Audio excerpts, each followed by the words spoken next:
Hey guys, quick note before we start this episode. I wanted to apologize for the poor audio quality. I'm not exactly sure how it happened, but the audio is all over the place and it was peaking.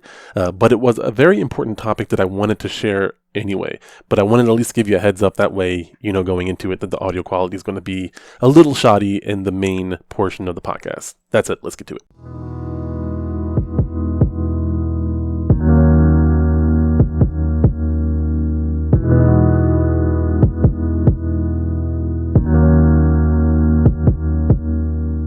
Hello and welcome to FGC Philosophy. My name is Tavian the Philosopher Napier, and this is where we level up inside and outside the virtual arena.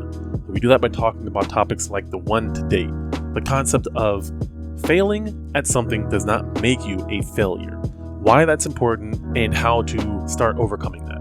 This is a continued conversation that I've talked about in terms of confidence, in terms of self-deprecating talk or negative self-talk, whatever you want to call it.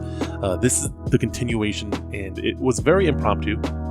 This is something I just was feeling very strongly about and wanted to share that internal dialogue as best as I could. So hopefully you guys enjoyed this episode, and thank you guys so much for the continued support. And as always, I will see you all in the next one.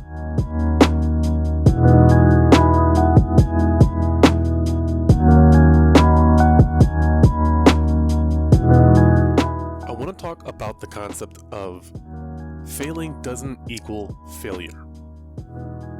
There are people that believe that the result of failing labels you as a failure, and that thought process can lead to a very self-destructive lifestyle. I want to talk about how it does that, why it does that, and what we can do to get away from that. This isn't a one-size-fits-all kind of situation. This is a conversation about an area of life that a lot of people do that I think needs to have more of a conversation on. This is important because this mentality holds us back from doing our best. It's kind of funny that this mindset so focused on perfection actually can hold you back. Because when you label yourself as a failure, you start to behave like a failure. You start to not take as many risks. You don't put as much effort into things. And it seems like you fail at things a lot more, only reinforcing that reality, that thought that you are a failure. When in fact, the issue isn't that somebody is a failure. The issue is that they believe they're a failure, and that makes them not want to put in as much effort. And if you don't put in your best effort, you don't get the best possible result. You never will unless you get lucky. You're relying solely on luck rather than effort. But people don't try their hardest because they're too afraid of what it feels like when they fail. Failing and not trying is one thing. It's not a big deal. However, if you try your best and you still fail, well, then you're just a complete failure and you shouldn't be worthy to do it, or whatever it is that you might be thinking. It's something where you start to beat yourself up. And I see this happen a lot, and it's some sort of way of protecting yourself from harm. Some people it's different. This isn't everybody, but this is the mindset that I've noticed. This is the thought process that I've observed, and I've even observed it in myself. I think a lot of us do it. If you've ever heard of imposter syndrome, that sometimes can be a behavior within that where you have self-destructive behaviors. You see a lot of YouTubers do this where, they basically are trying to cling on to their identity, their platform, whatever it might be, but in doing so, they start taking these unnecessary risks and doing these crazy things, these weird behaviors that don't quite make sense according to that content creator's normal MO. But they start to take more risks, or they feel like they get defensive or something like that, where they're just making crazy content that really shouldn't be made.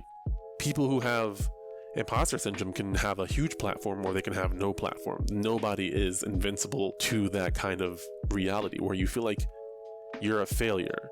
And sometimes you just don't put in any effort, and sometimes you might try too hard in the wrong area and not really learn from mistakes or grow from mistakes. Whenever you fail, you get angry or upset when you don't really learn from the situation. When you think that you're a failure, when you've convinced yourself that you're a failure, that's really the issue. A lot of times, people aren't failures, they just fail. Everyone fails. I can't speak for listeners in other countries. I know I have listeners in Australia, in Europe, in Canada.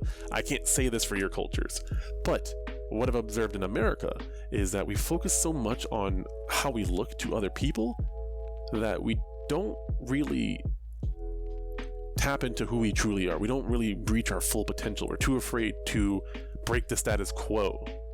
And such, we might get more emotionally affected, get more angry, get more sad, because we're measuring our success based off of how we fit into the rest of the group, how we perform as a competitor, how we perform in school, how we perform in a relationship. It doesn't really matter. It's just we compare ourselves to other people, how we look, how we act. It's usually measured differently for different cultures. Sometimes it might be fashion. If you're more into fashion, it might be your athletic ability, it might be your intelligence, it might be your ability to play well in a video game. But whatever we identify ourselves with, we measure ourselves compared to other people. How well are we progressing in this area compared to our peers? How close are we to achieving a goal compared to someone that we idolize? Someone that we look up to, a content creator or a athlete or a actor, some sort of celebrity that we might look up to, that we're aspiring to be, to reach that level of success, something along those lines. So in short, that's why I think it's important to have a conversation about the concept of failing doesn't make you a failure. I think a lot of people need to let themselves off the leash a little bit and not beat themselves up so much because they failed at something. I fall into this category. I very much am a perfectionist, and I find now that I have all these new challenges, and these challenges are always changing because of the pandemic, because I'm a father, because I have a wife that has her own needs in life and challenges as well.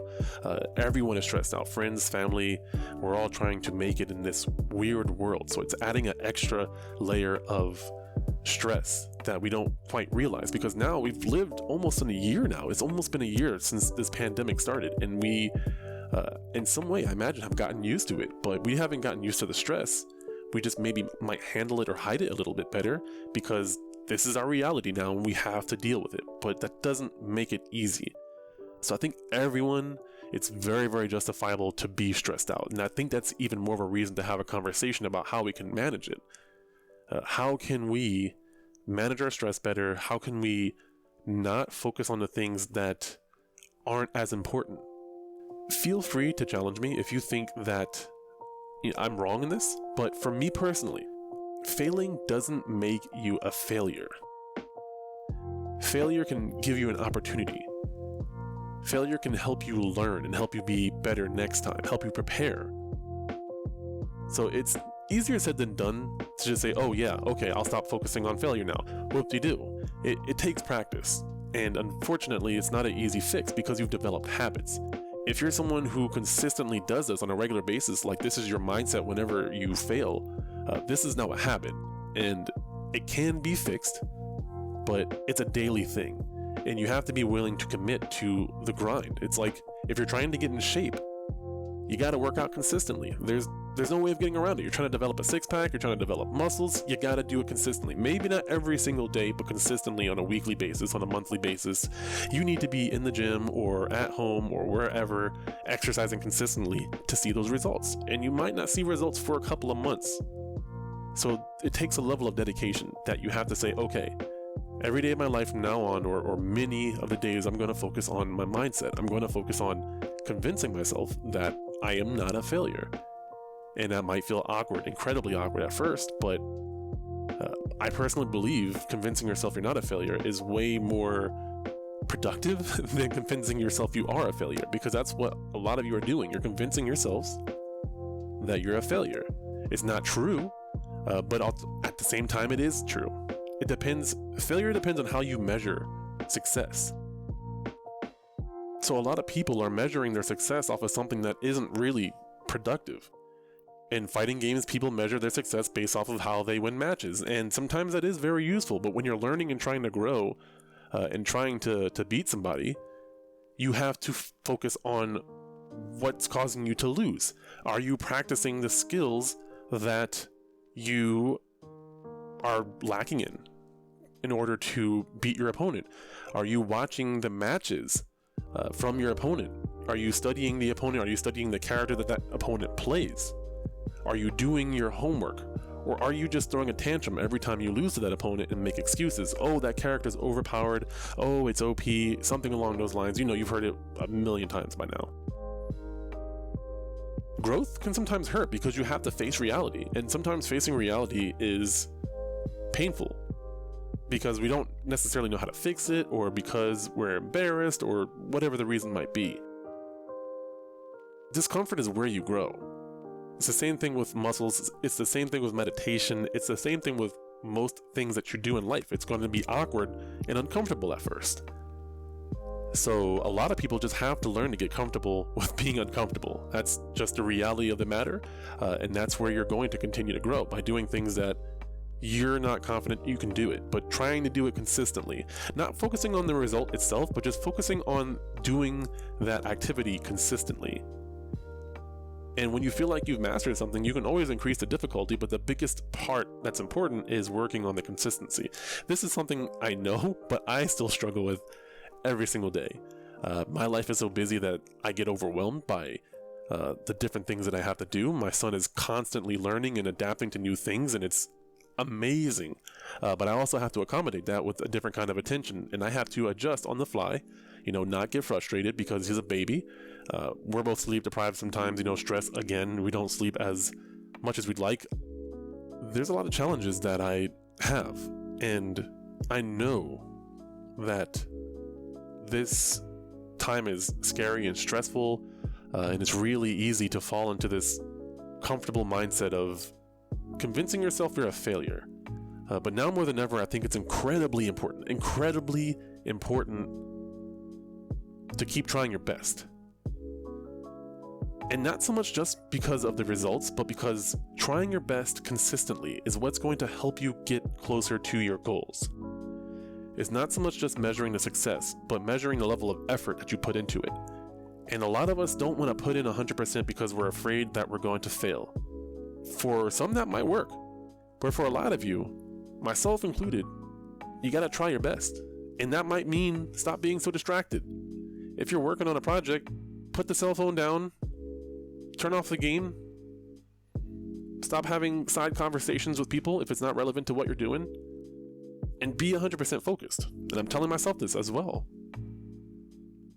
Turn off the YouTube videos, turn off the Netflix. You're not giving the Netflix video your full attention anyway. Why not just do whatever you're doing without any distraction? And this doesn't mean you have to do it 24 hours of the day, but with your most important things, maybe give this a try. Clear up some mental space. Set aside some time, maybe 5 minutes or less, of just set a timer. You can make your own mantra or whatever you want and just say that you're not a failure, or I'm going to give it my all no matter what. I personally believe that you'll have more success in setting a productive goal, a positive goal, so to speak, rather than a negative one. So rather than saying I'm not going to be negative, you think I will do my best regardless of the results, and I will try to learn from whatever may happen. Something like that. Whatever it is that you want, the goal that you want, not so much the thing that you want to stop doing or that you want to avoid. Rather than I want to quit cigarettes, you say I want to have a healthy body, healthy lungs, and a healthy mind. Something along those lines, whatever it may be for you. Or I want to be able to run around with my son. I gotta start exercising because I want to be able to keep up with my son. I want to be able to challenge him, like in sports or martial arts or something along those lines. And so he's gonna need a sparring partner. He's gonna need someone to help train him and push him to the best of his ability. Not overtly pushing him, but challenging him where he needs to be challenged. And obviously, he's going to be challenging me in many ways. He already is. And I got to be able to meet those challenges and give it my best response. He's already learning his ABCs. He's already learning his colors and numbers. He knows different phrases and signs and ways of expressing himself. And even still, he's always trying to express himself in a new way, and I struggle to understand it, and sometimes he'll get frustrated, and I don't know how to accommodate that. And we learn new words together and try to help him to do these things, but I can't sit there and tell myself I'm a failure, because if I do, I come with the energy that I'm a failure to my son, and I just personally cannot accept that. A lot of you guys don't have to see yourself as failures. You're not failures. You just fail. It might be more than you'd like, but failure is a part of everyone's life.